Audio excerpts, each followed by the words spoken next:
Então, pessoal, vamos agora à nossa aula sobre geometria envolvendo ângulos. Nós temos aí o ângulo formado por duas semirretas distintas que têm o mesmo ponto de origem. Então, nesse caso, o ponto de origem seria o ponto O, e o ângulo formado foi de 60 graus pelas semirretas R e S. Ângulos opostos pelo vértice. A ideia que nós temos quando existe um ângulo que é oposto pelo vértice é que um ângulo é exatamente igual ao outro. Então, aqui nós temos o vértice no meio e temos ângulos opostos, então A e B são exatamente iguais.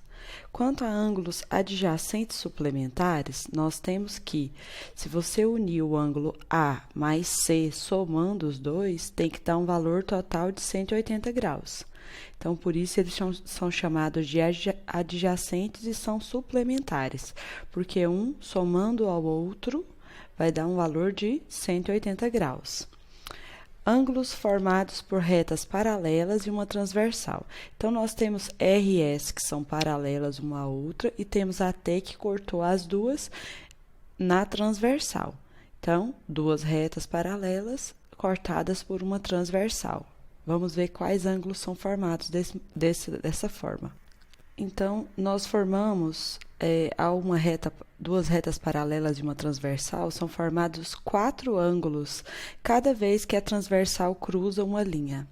Então, nós temos aqui que A corresponde a E, porque eles são exatamente iguais, B corresponde a F, porque são iguais, C a G, D a H. Então, quando eu disser que são ângulos correspondentes, é porque eles têm o valor exatamente igual. Agora, nós temos ângulos colaterais externos. Qual é a ideia de colateral? É do mesmo lado. E externos, do lado de fora. Então, um ângulo colateral externo, ele está do lado de fora do mesmo lado, lado a lado. Então, nós temos aqui a área de dentro e a área de fora.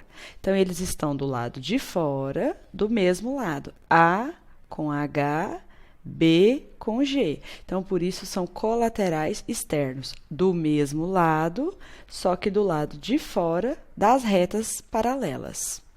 E qual é a característica deles? A mais H vai dar 180. Então, se eu somar A com H dá 180, B com G vai dar 180 também.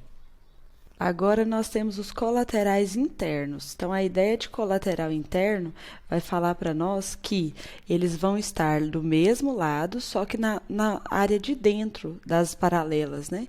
Então, do lado de dentro, do mesmo lado. Então, D com E, C com F.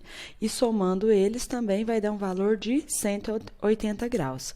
Então, sempre que for colateral, mesmo que seja externo, mesmo que seja interno, somando os dois ângulos, teremos 180 graus.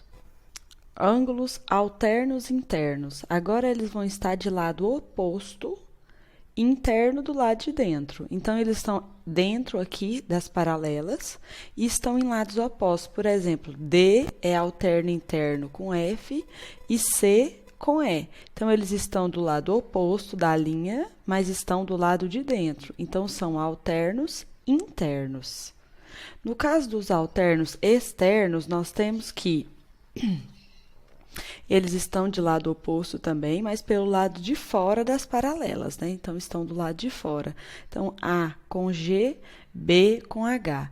Então, tanto quando é alterno interno, quando é alterno externo, se você igualar esses dois ângulos, eles vão ser exatamente iguais. Então, D é exatamente igual a F, C é igual a E, A igual a G e B igual a H. Então, eles são iguais.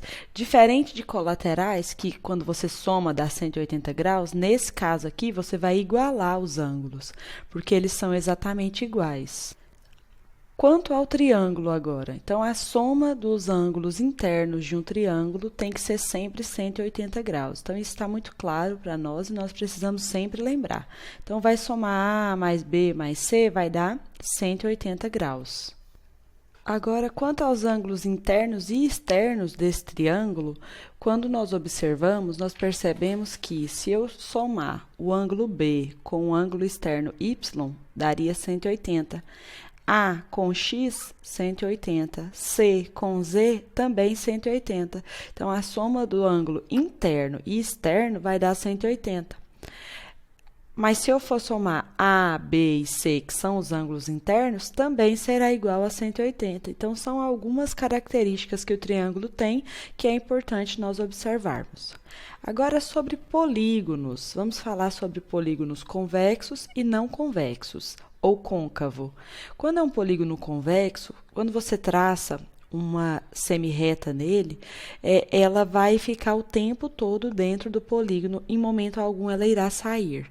Já no caso do não convexo ou do côncavo, essa semirreta, ela tanto entra no polígono como sai também. Então, é uma característica desses polígonos convexos ou não convexos. Ainda sobre polígonos, nós temos as características de o que é vértice, né? São os pontos, os lados são como se fosse cada aresta dessa aqui, né? Liga um ponto ao outro. As diagonais também ligam um ponto ao outro, mas são pontos que são opostos, né? Então, a diagonal ela passa pelo centro da figura. Agora, sobre ângulos internos e externos. Então, nós precisamos entender, né, que a soma dos ângulos internos do triângulo seria 180 e que se eu somo o ângulo que tem dentro com o ângulo que tem fora, também vai ser 180 graus. Então, nós precisamos lembrar sempre dessa característica que a figura do triângulo tem.